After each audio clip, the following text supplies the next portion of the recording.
world must come together as one. There are people dying when it's time to lend a hand to life, the greatest gift of all. We can't go on pretending day by day that someone somehow will soon make a change.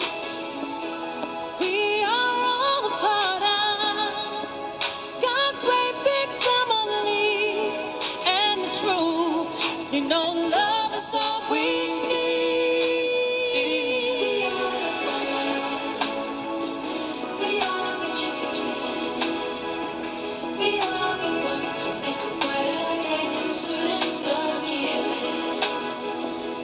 There's a choice we're making.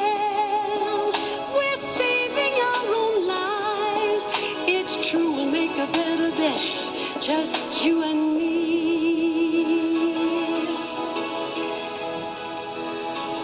People of New Mexico know what is happening in our state.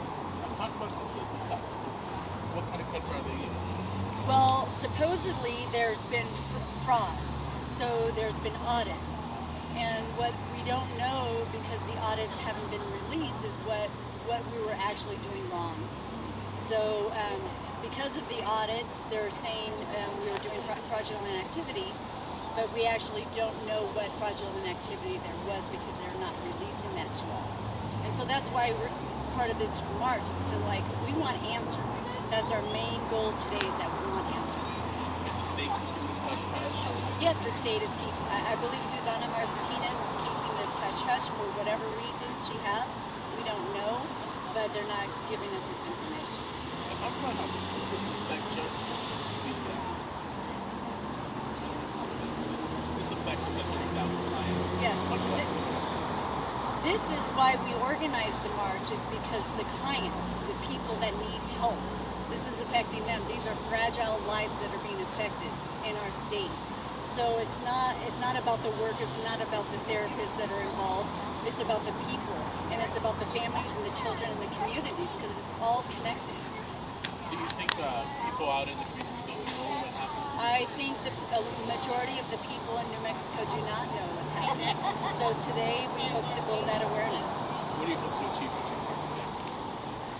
We want to build the awareness, and we want people to know what's happening in the state, and we want people to know that there's another state that came in that took over. It's like this, it's a major takeover. And so I want people to know that people in New Mexico are capable of doing it themselves. You can teach us or tell us what we did wrong, but leave and we can take care of it ourselves. Anything else you want to add, Diane? I want people to know, I want people to support behavioral health in New Mexico, because it is about everyone. It's about the community. It's about all of us are involved. Our neighbors, our families, our communities. Thank you.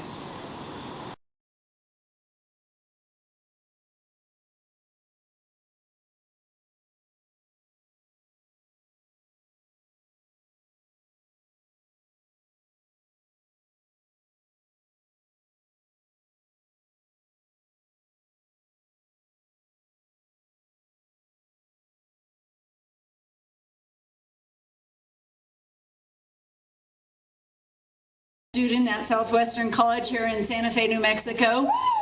And when I first heard the news about the cuts and about this fraudulent activity and about 50 nonprofit agencies being cut in New Mexico, I was heartbroken.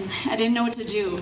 So what I did, I got on the computer and I said, we gotta march. I mean, we gotta let people know what's happening in New Mexico. So I submitted the permit, and 30 days ago, that's when I did, and we're here today. Yeah. And this is just to let people know around New Mexico what is happening in our state, which is a travesty, because another state has come in and it's a complete takeover, and we actually don't know why. So we are very upset and we're very hurt, because our clients, this is all about our clients. This is about our people, our families, our children, our communities. So I have a few speakers lined up today, and at first I want to introduce Senator Bill O'Neill.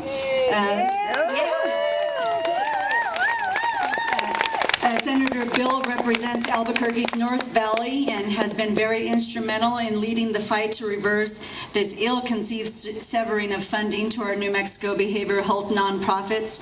Senator O'Neill serves on the Legislative Behavioral Health Subcommittee, as well as a regular Legislative Health and Human Services Committee. He is well acquainted with behavioral health services in our state through his work with his high-risk juvenile offenders. Thank you, Bill. Thanks, Diane, and thank you for organizing this. And I want to just do this here. But thanks to everyone for being here. There we go. Yes. Okay. On July 16th, 2013, I watched Governor Susana Martinez field questions from reporters in her fourth floor hallway about her reasons for cutting off all funding for 15 New Mexico behavioral health providers in the name of some mysterious and secret findings from a no-bid HSD commissioned audit. When pressed by one reporter about concerns certain behavioral patients might have about this drastic move and its implications for their own care, she smugly stated, and I'm quoting here, "We are not going to leave people without services." Again, she said, "We are not going to leave people without services." Okay. So I have in my hands here yesterday's newspaper. And the headline basically says, this is the Albuquerque Journal-North, "Behavioral Health Services Interrupted." Oh. What is? Okay. You know, it goes on to say that 27 callers, consumers, and many of you here know about that CMS call. Behavioral health workers all phoned into CMS this week to register their complaints about fallout from this transition.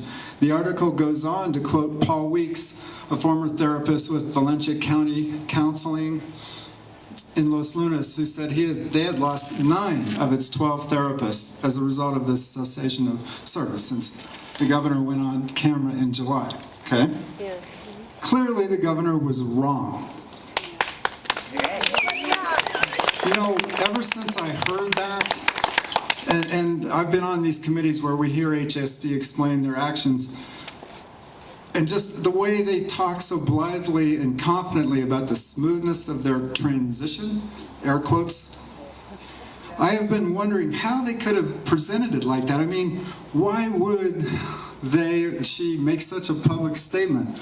Meaning, obviously, that she and her HSD secretary do not really understand or have a feel for what they oversee here in New Mexico. I mean, as a result, we have stewards and leaders in the executive branch who apparently dimly understand what mental health services are about in the state. You know, otherwise, how could you say that it would be no big deal? That it would be no discernible effect on clients and families, this complete overhaul and outsourcing of our state's behavioral health system. No big deal.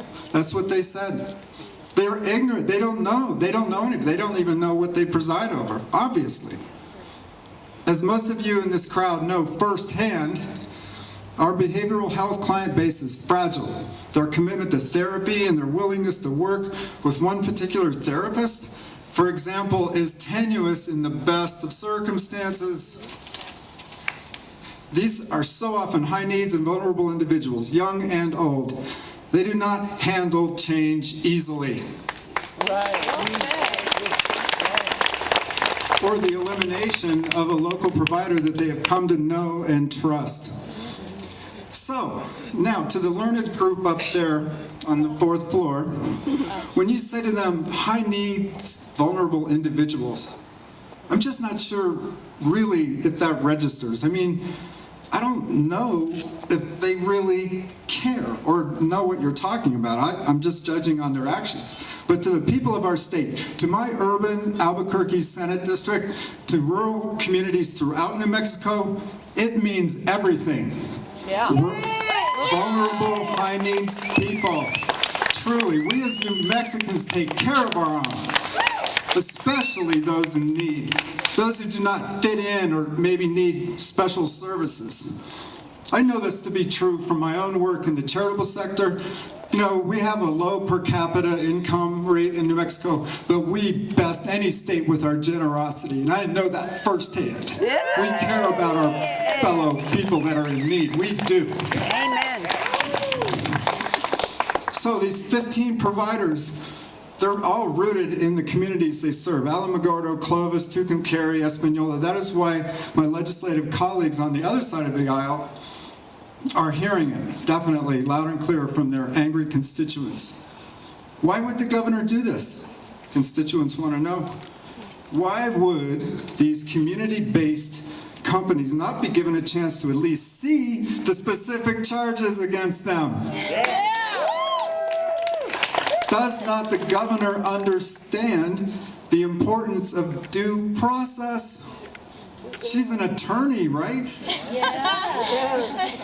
Why would she essentially execute these small New Mexico businesses without benefit of any kind of recourse, as my Senate colleague Jerry Ortiz-Pino so eloquently states in committee? It's an execution.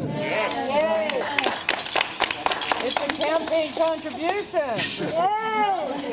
Okay. About the money.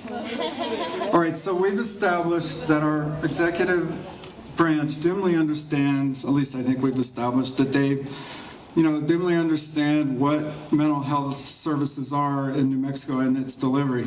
But it goes deeper than that. There's even more ignorance at work here. And this is something that I have come to recently. The learned bunch up there on the fourth floor, I just don't think I don't think they understand what a nonprofit is. I mean, truly.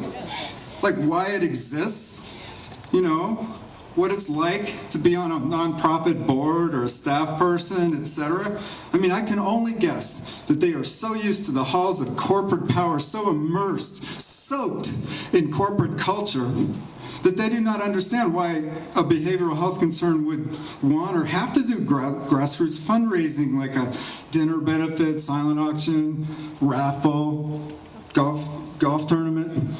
This just must be completely alien to their experience. And I suppose at the rate that these Arizona executives are being paid, they are hardly dying to buy a $5 raffle ticket.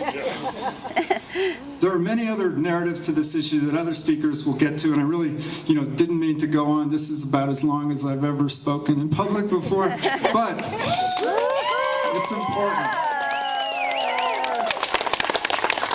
But I can promise you this, as a freshman legislator, freshman senator, I am not going to stand by and watch while our New Mexico behavioral health system is put out of business, dismantled, flat out eliminated. I am not going to stand for it, and I'm not just talking about myself.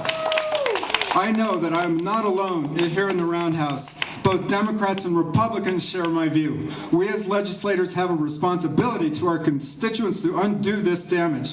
The notion that we are somehow powerless in this circumstance is just not true. We're not just some random state agency that the governor can ignore. We are the state legislature. It is an outrage here. If the outrage here is truly bipartisan, if it's truly bipartisan, then we as state legislators can call ourselves into what's called an extraordinary session. It has been done only once before in our state's history, but we have the language. The bill is all drawn up, ready to go, and it would force HST to restore the funding to these 15 behavioral health concerns, to restore the funding until they can have their day in court, until they can see what the audit says. Amen. All right? Yeah. Until these well-meaning businesses have at least the opportunity to clear their names. This can be done. I urge you to contact your state legislators to press upon them the importance of this matter. Thank you very much. Those of you that are involved in the behavioral health field, we know all too well about the principle of bullying. And there's been a lot of discussion as far as our schools. How do we stop the bullying? Well, we've got a classic case with organizational and state administration bullying. And it's gonna stop. It's gonna stop. When we think about what happened on June 24th, I've worked as a social worker since 1977. I've been a behavioral health provider. I've worked with other colleagues throughout our behavioral health community. I have never seen a more damaging act to our behavioral health services as to the action that was taken on the 24th of bringing in the 15 groups and calling them criminals and fraudsters. Outrageous.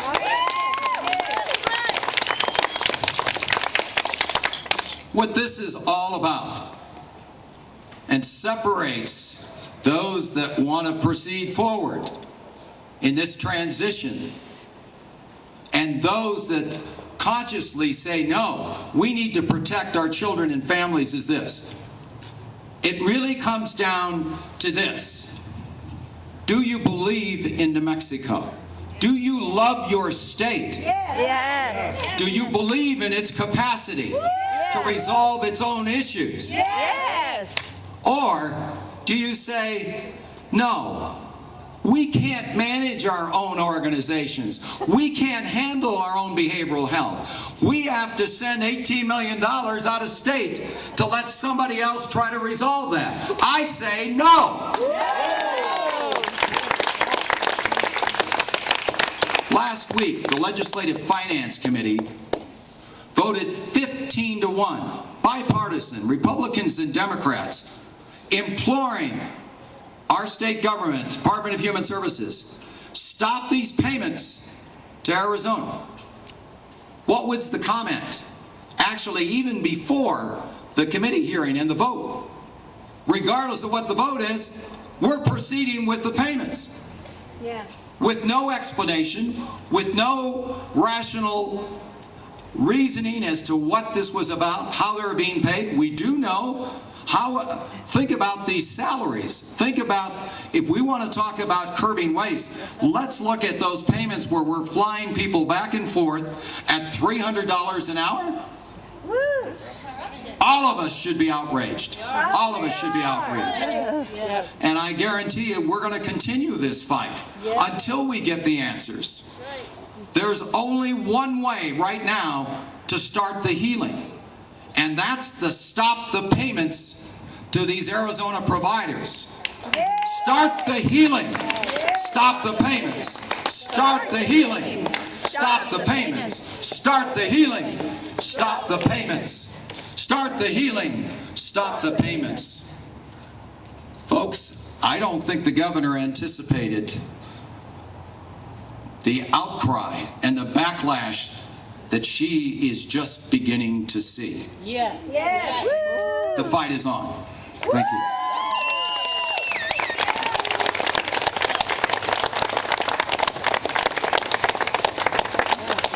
At that meeting in Chama last week for the LFC, the concerns that were raised were based on budget issues.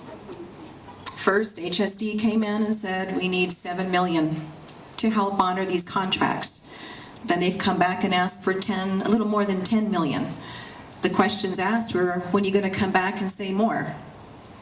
When I read those contracts, if you have not had a chance to read them, there's no limit.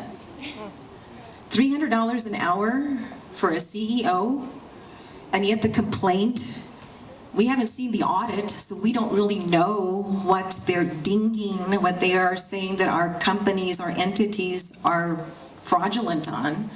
$300 an hour? For those of us who know the math and can do the extrapolation, those of us who know math, excuse me, I'll leave it at that. If you do 300 times 40 hours a week, you can figure out how much that goes. But there's no limit in the contract that I read that says you can't bill for 80 hours a week. 100 hours a week. Do the math. 300 times even 80 hours a week, that's a nice chunk of change, isn't it? And yet they're complaining about some of our CEOs who are making close to whatever the amount is. Well, I think there's a little bit of hypocrisy in that. Yeah. And when you begin to look at Yes. this, and it's the numbers game, is where they're making the argument is that there's the numbers and we're doing this and that, but we don't even know as legislators, we have asked to see what is going on with the audit. The LFC also had the report that said in there specifically, process was not followed. The process that New Mexico has always followed with regards to audits was not followed. So it's kind of like somewhere in the cloud, as we say, right? What angers me from the phone calls I have been getting from my constituents in my South Valley, these are families who've gone to hogares for many a time over that now have no place to go. The transition is not working. I don't think it's going to work, period. Because what they are doing right now is looking for what fills the pocket. There is no commitment to the state of New Mexico. If you go back and look at the information on these companies, they all had issues back in the neighboring state over there. And now they're coming here to take care of our people. When we hit a certain call, when the world must come together as one, there are people dying. When it's time to lend a hand to life, the greatest gift of all. We can't go on pretending day by day that someone somehow will soon make a change. We are all a part of God's great big family, and the truth, love is all we need.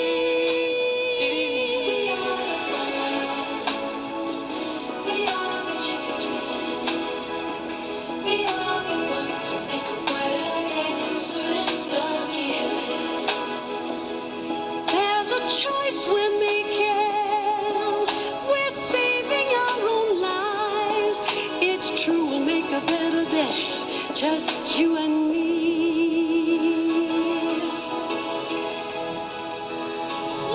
When we hit a certain call, when the world must come together as one, there are people dying. When it's time to lend a hand to life, the greatest gift of all. We can't go on pretending day by day that someone somehow will soon make a change. We are all a part of God's great big family, and the truth,